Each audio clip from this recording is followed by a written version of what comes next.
बिस्मिल्लाहिर्रहमानिर्रहीम। नाज़रीन अस्सलाम वालेकुम। आप देख रहे हैं साबिर शाकिर को यूट्यूब चैनल पे। आज है जनाब 8 अप्रैल साल 2020 और दिन है आज बुध का।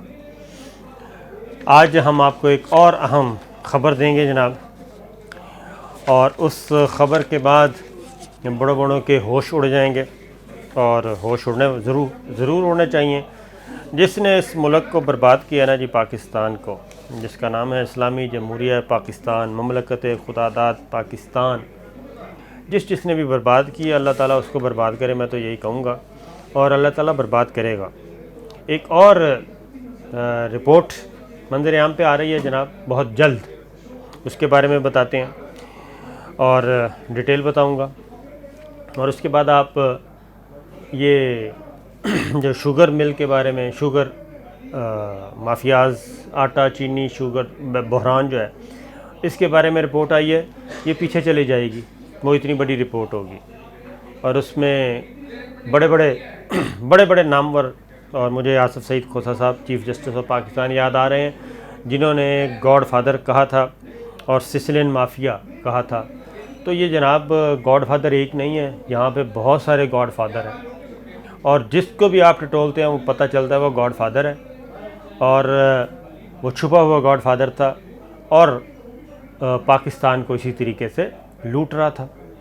और अगर हम किसी को भी छेड़ें वो पता चलता है सिसिलियन माफिया सिर्फ वो नहीं थे जिनके बारे में जस्टिस अजमत सईद शेख साहब ने ये बात की थी, बल्कि यहाँ पे तो जिस कम्युनिटी को छेड़ेंगे वो सिसिलियन माफिया की तरह रिएक्ट करती है, और सब जत्था बना के इकट्ठे हो जाते हैं और पल पड़ते हैं जनाब।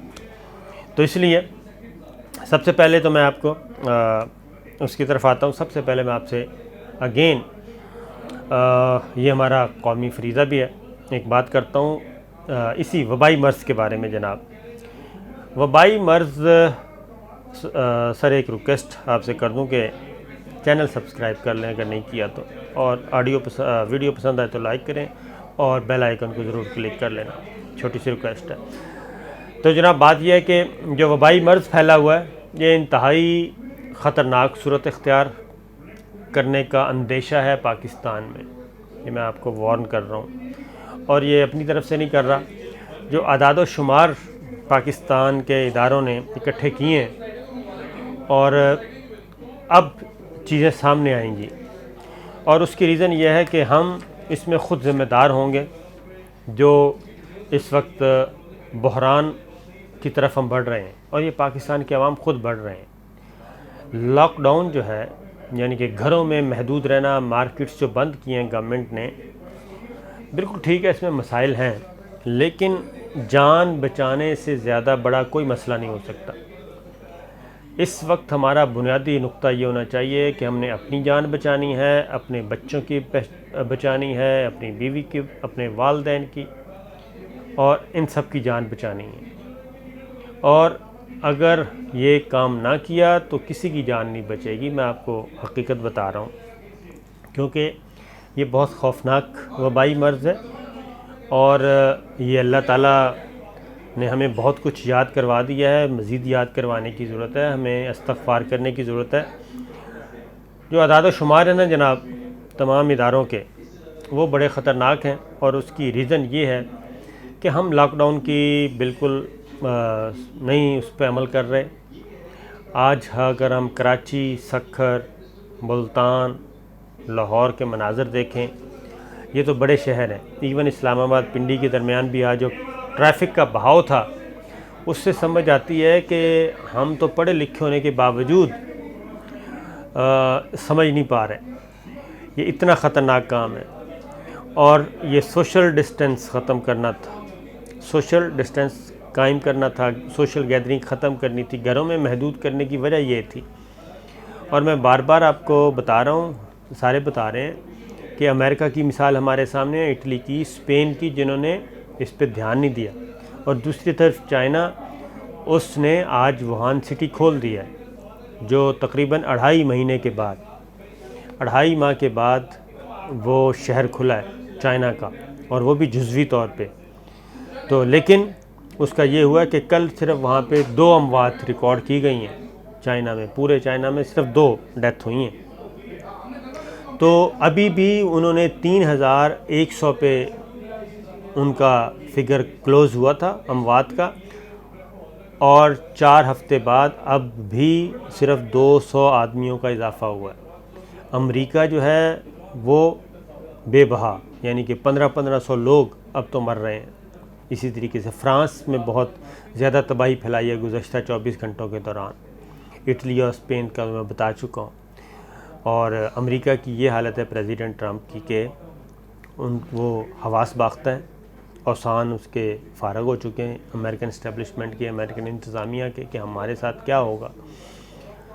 और उन्होंने अब WHO पे, पहले चाइना पे ब्लेम गेम थी, अब WHO पे इल्ज़ाम तराशी शुरू कर दी। उसको थ्रेट श्रेट धमकियाँ शमकियाँ दे रहे हैं कि जनाब हम आपकी इमदाद बंद कर देंगे, सबसे ज़्यादा हमने आपको इमदाद दी, आपकी कारकर्दगी सिफर है। वो क्या करें, ये अल्लाह ताला की तरफ से एक आजमाइश है या अज़ाब है, ये अल्लाह ताला ही जब चाहेंगे।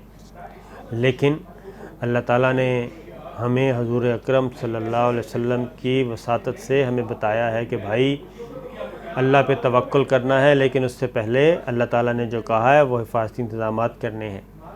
तो मैं आपसे बार बार कह रहा हूँ कि आप घरों तक महदूद रहें।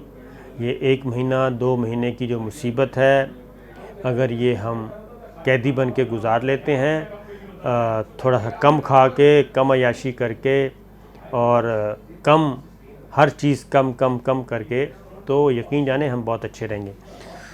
हो क्या रहा है, आज ही वज़ीर-ए-आज़म इमरान ख़ान की सदारत में इजलास था, और उस इजलास में बताया गया कि नंबर्स का बढ़ने का अंदेशा है। CM सिंध बता चुके हैं और हेल्थ मिनिस्टर पंजाब भी बता चुकी हैं। तो इजलास में बताया गया कि ये हम 1 लाख की तरफ जा रहे हैं। अगर ये लॉकडाउन के लोगों ने इसी तरह धज्जियाँ उड़ाते रहे और ख़िलाफ़ वर्जियाँ करते रहे, तो 1 लाख किट्स जी पहुँच चुके हैं, टेस्टिंग किट्स 1 लाख कल पहुँच रही हैं। वो सूबों में तकसीम कर दी जाएंगी, आज़ाद कश्मीर को भी, गिलगित बल्तिस्तान में। अब वो टेस्ट होंगे बड़े पैमाने पे, और 2 दिन के बाद 2-2.5 लाख टेस्टिंग किट्स और आएंगी। उसके बाद ये तकरीबन हमारा इस 2.5 और 3.5 के किट से 9 टेस्ट हो सकते हैं एक किट से। तो आप 2.5 लाख 3.5 लाख को आप 9 से ज़रब दे दें तो कितना बन जाएगा, आपको ख़ुद अंदाज़ा है। ये करोड़ों में चला जाएगा काम। तो इतने टेस्टों ने, और उसके बाद फिर ये सिलसिला है। तो इसलिए जनाब गुजारिश यही है कि अगले 2 हफ्ते बहुत अहम हैं, बहुत इम्पॉर्टेंट है। और ये जो लॉकडाउन है, गवर्नमेंट इस पे सख्ती करने जा रही है। अब अफवाज पाकिस्तान आई थिंक आगे आएंगे और वो सारी सूरत हाल को कंट्रोल करेंगे, क्योंकि अब लोगों के साथ सख्ती की जाएगी, डंडा चलाया जाएगा दोबारा। कुछ अर्सा पहले भी चलाया गया था, उसके मुस्बत रिज़ल्ट आए थे, अब फिर चलाया जाएगा। और बाकी रहा जो इससे मुतासर हो रहे हैं लोग, 1 करोड़ 20 लाख ख़ानदानों में अगले 1 हफ़्ते के अंदर अंदर, कल से ये सिलसिला शुरू हो जाएगा, 1 हफ़्ते के अंदर अंदर 12-12 हज़ार रुपये फ़ी ख़ानदान, 1 करोड़ 20 लाख ख़ानदानों में ये 12-12 हज़ार रुपये की इनिशियल जो है अमाउंट चली जाएगी। तो ये चीज़ शुरू हो चुकी है। बाकी राइट लेफ़्ट में ख्याल रखें तो हमारी बचत हो सकती है। अब जनाब आगे बढ़ते हैं, जो अगला केस है वो बताते हैं कि क्या होने जा रहा है। सूरत हाल ये है जनाब के ये शुगर मिल्स वाली और शुगर, आटा, गंदम ये तो आ चुकी है। अभी 25 अप्रैल को एक और रिपोर्ट आनी है, और उसके जो TORs हैं, यानी कि इस जो कमेटी है वाजिद ज़ियाद साहब वाली, ये सिर्फ यहीं तक महदूद नहीं रहेगी, ये आगे इसने दायरा आहिस्ता आहिस्ता बढ़ाना है, और इसकी लपेट में बड़े बड़े लोग आने वाले हैं, ठीक है। और ये यूँ समझें कि पनामा तर्ज का एक काम है, इससे बड़ी मुमासलत है पनामा की GIT में और इस GIT में। सिर्फ़ एक फ़र्क है, उसको सुप्रीम कोर्ट ऑफ पाकिस्तान ने बनाया था, वाजिद ज़ियाद साहब सरबराह थे, और इसको गवर्नमेंट ऑफ पाकिस्तान ने बनाया, वाजिद ज़ियाद साहब सरबराह हैं। तो वाजिद ज़ियाद साहब ने किसी की नहीं माननी, और वो वही करेंगे जो सही होगा, और चीज़ें आने वाली हैं। और इसमें अभी तो ज़ाहिर ये लग रहा है कि शायद जहांगीर तरीन साहब हैं इसके प्राइम टारगेट। जहांगीर तरीन साहब तो पहले ही नाअहल हैं, उन्होंने क्या होना है, वो तो पहले ही नाअहल हो चुके हैं और उनको तो कोई थोड़ी बहुत अगर फाइनेंशियल डज लगी तो लगी। इसकी लपेट में और बहुत से लोग आएंगे, उसमें पॉलिटिशियंस भी होंगे, उसमें हुक्मरान भी होंगे, उसमें आपके जनाब ब्यूरोक्रेट्स भी होंगे, तो बहुत सारे लोग आएंगे। ये चीज़ मनी लॉन्ड्रिंग की तरफ भी जा रही है कि इस आड़ में मनी लॉन्ड्रिंग भी की जाती थी, इस आड़ में फोर्जरी भी की जाती थी, ये सारी चीज़ें, और स्मगलिंग की जाती थी, ये सारी चीज़ें आने वाली हैं। लेकिन उससे बड़ा स्कैंडल जो आ रहा है, स्कैंडल नहीं है जनाब, वो तो हकीकत है।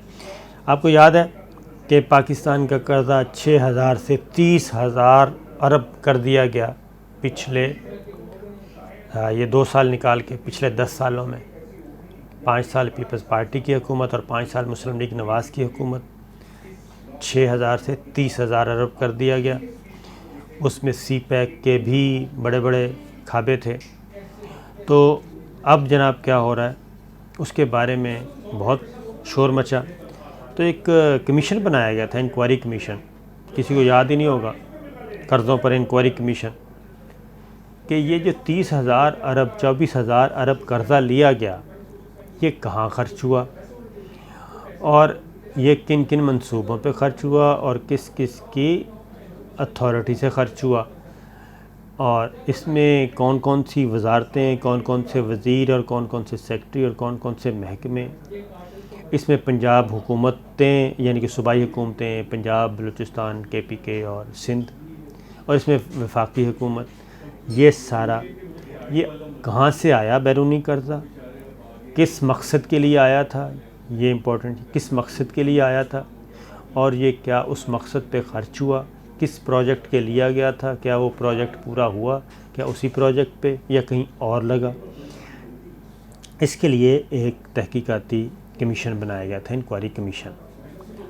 उसकी जनाब क्या था भला, उसके उन्होंने करना क्या था, उन्होंने ये करना था, ये तकरीबन जनाब इसको 9-10 महीने हो गए हैं, उस वक्त बनाया गया था ये, और इस पर बड़ा शोर मचा था, और 9-10 महीने पहले ये बनाया गया था। इसमें कोई 24-25 से ज़्यादा इदारे हैं जिनका छानबीन करनी थी, और कोई अल्लाह आपका भला करे कोई 300-350 लोग जिनके बारे में ये सारा कुछ जांच पड़ताल करनी थी। और ये 10 सालों पे मुहित था, 2008 से लेके 2018 तक, यानी पाकिस्तान पीपल्स पार्टी के 5 साल और पाकिस्तान मुस्लिम लीग नवाज़ के 5 साल। और ये इन सालों में 24,000 अरब रुपए का कर्ज़ा लिया गया, और ये तकरीबन जनाब 9.5 महीने आई थिंक हो गए हैं, 9.5 महीने इस कमीशन ने काम किया। इंतहाई आला सतह का कमीशन था और इसमें FBR के लोग भी थे, इसमें स्टेट बैंक के नुमाइंदे भी थे, इसमें SCCP के नुमाइंदे भी थे, इसमें स्टॉक एक्सचेंज के लोग भी थे, इसमें सारे एक्सपर्ट थे। और उस इंक्वायरी कमीशन को ये इख्तियार था वो जिसकी चाहे मदद ले सकते हैं, और इसमें इंटेलिजेंस इदारे भी शामिल थे, सिविल मिलिट्री दोनों इंटेलिजेंस इदारे भी शामिल थे। इन्होंने जनाब अब वो काम ले लिया है। अच्छा जी, इंक्वायरी कमीशन के पास मैंने आपको बताया कोई 2 दर्जन से ज़ायद 24-25 इदारे थे, और इसने अगली बात जो है, इन्होंने जनाब बंदे पकड़ लिए हैं इस कमीशन ने, और उन बंदों की जो नंबर्स हैं वो भी अल्लाह आपका भला करे, कितने हैं जी, वो हैं तकरीबन 200-250 लोग, ठीक है, 200-250 लोग इसमें मुलव्वस पाए गए हैं। अकाउंट नंबर्स की डिटेल्स मिल गई है, और अकाउंट्स के ज़रिए जनाब पता चला है, और इसमें मंसूबे, और मंसूबे भी, ये मंसूबे कितने थे जनाब, ज़्यादा नहीं थे, 150 अरब रुपये से लेके 500 अरब तक के मंसूबे थे। 150-200 अरब ख़तीर रकम समझी जाती है ना, 150-200 अरब का एक मंसूबा छोटे से छोटा, और 450-500 अरब का बड़ा मंसूबा। ये है। और ये कर्ज़ा जनाब आपको मैं बता चुका हूँ 6,600 से बढ़ के ये कर्ज़ा हो गया था 30,846 अरब, ये बढ़ गया था कर्ज़ा। तो इसमें कौन कौन से मंसूबे थे जनाब, ये आप हैरान होंगे। इसमें मंगला डैम का भी था, कोई रहीम यार ख़ान, चिश्तियाँ, व्याड़ी, गुजरात, शालीमार, केबी टीवी लाइन, द्यामेर, भाषा डैम, गोमल जैम डैम, पट फैदर कनाल की तोसी, शादी एक और है जी, शादी को कवर डैम तामीर, ज़िला गवादर, तरक्याती मंसूबे, यानी आप वो सारे जनाब कच्चा छटा खुल गया। बात ये है, ये कच्चा छटा जमा हो गया, इंक्वायरी कमीशन ने सारी डिटेल्स मुकम्मल कर ली हैं और ये रिपोर्ट तैयार हो चुकी है। और इस रिपोर्ट में बड़े बड़ों के नाम, बड़े बड़े इदारे, बड़े बड़े ब्यूरोक्रेट और बड़े बड़े सियासतदान ये आ रहे हैं, बड़े बड़े हुक्मरान ये आ रहे हैं 10 सालों में। तो इससे आप अंदाज़ा कर सकते हैं कि ये किस किस का होश उड़ाएंगे। तो आप ये शुगर और ये चीनी और आटा, इस क्राइसिस को भूल जाएंगे। ये बिल्कुल आपको लगेगी ये तो पीनट है, ठीक है ना, ये तो पीनट है, ये तो कार्टेल है, छोटा सा कार्टेल है जिसने ये काम किया। लेकिन जिन लोगों ने 24,000 अरब, ठीक है, 6,000 से 30,000 हुआ ना, 24,000 अरब जिन्होंने इधर उधर, उसमें से कितना खाते, किकबैक्स कितने वसूल किए और वो प्रोजेक्ट्स में इधर उधर क्या हुआ, वो सारा, ये सारी चीज़ें अब तैयार हो चुकी हैं। इंतज़ार कीजिए, इंशाअल्लाह आपको हम अपडेट करते रहेंगे।